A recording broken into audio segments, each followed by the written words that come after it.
Shalom, masih dalam suasana Natal saudara. Kali ini saya akan menyampaikan satu pesan penting dari Tuhan Allah melalui malaikat Gabriel. Ketika itu malaikat Gabriel diutus oleh Tuhan Allah untuk menemui Maria. Dan malaikat berkata, "Jangan takut hai Maria, karena engkau memperoleh kasih karunia di hadapan Allah." Tertulis di dalam Lukas 1 ayat 30. Yang kedua, malaikat Gabriel kembali diutus oleh Tuhan untuk menjumpai gembala-gembala di padang dan membawa kabar bahwa juru selamat telah lahir. Malaikat itu berkata, "Jangan takut, sebab aku membawa kabar kesukaan besar bagi seluruh bangsa.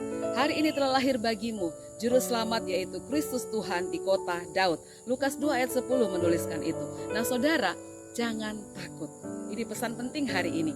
Nah, ketika itu malaikat hanya diutus oleh Tuhan Allah kepada yang keturunan imam, tidak kepada orang yang biasa-biasa. Dan malaikat hanya akan membawa dua pesan. Kalau bukan kabar kesukaan, kehidupan, ya kabar kedukaan atau kematian. Ini menimbulkan rasa takut. Nah, saudara, di mana di Alkitab kita menemui rasa takut atau kata takut untuk pertama kali? Kita dapat menemui itu di dalam kitab pertama di Alkitab, yaitu kitab Kejadian.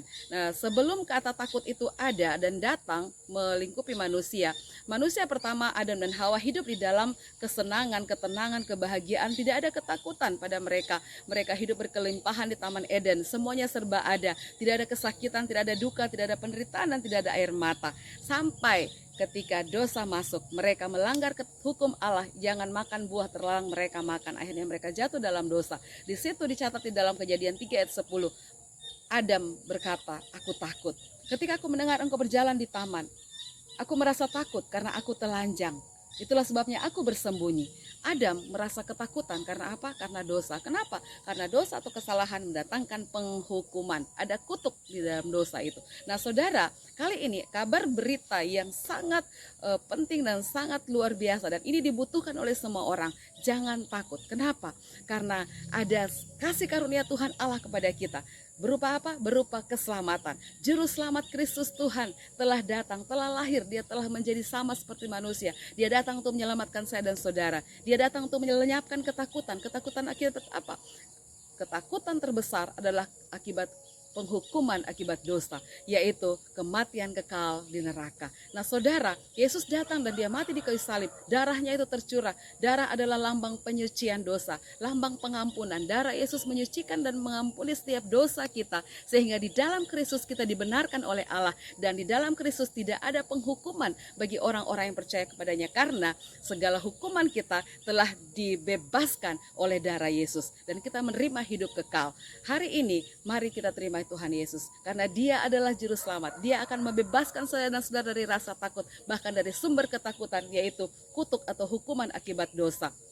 Alkitab menulis di dalam 1 Korintus 15 ayat 19, jika di dalam Kristus kita hanya menaruh pengharapan untuk hidup hari ini, untuk hidup di dunia ini saja, maka kita adalah manusia yang paling malang di antara semua manusia. Kenapa saudara? Karena Kristus itu tidak hanya menjadi penyelamat, tidak hanya menolong kita ketika kita di dunia ini saja, tetapi sampai di kekekalan, sampai di akhirat nanti. Ada kepastian, ada jaminan di dalam Kristus. Jangan takut, hadapi hidup ini. Walaupun Baba Vanga, seorang ahli nujum, seorang peramal terkenal, meramalkan bahwa tahun 2025 akan dimulai kiamat di dunia ini, dan begitu banyak ramalan tentang resesi ekonomi, tentang peperangan, tentang banyak hal, ketakutan yang dialami oleh manusia, takut gagal, takut mati, takut vonis dokter, takut akan hari depan, hari esok, takut tidak mendapatkan pasangan hidup. Namun mari datang kepada Yesus, karena di dalam Yesus ada pengharapan, ada kepastian. Dia pegang hari esok saya dan saudara. Dia tahu, karena Dia yang menuliskan semua cerita hidup kita.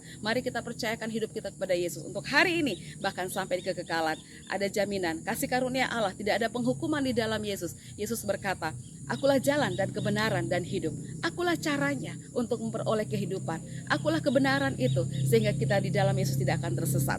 Jangan takut, ada pengharapan di dalam Yesus. Haleluya. Shalom.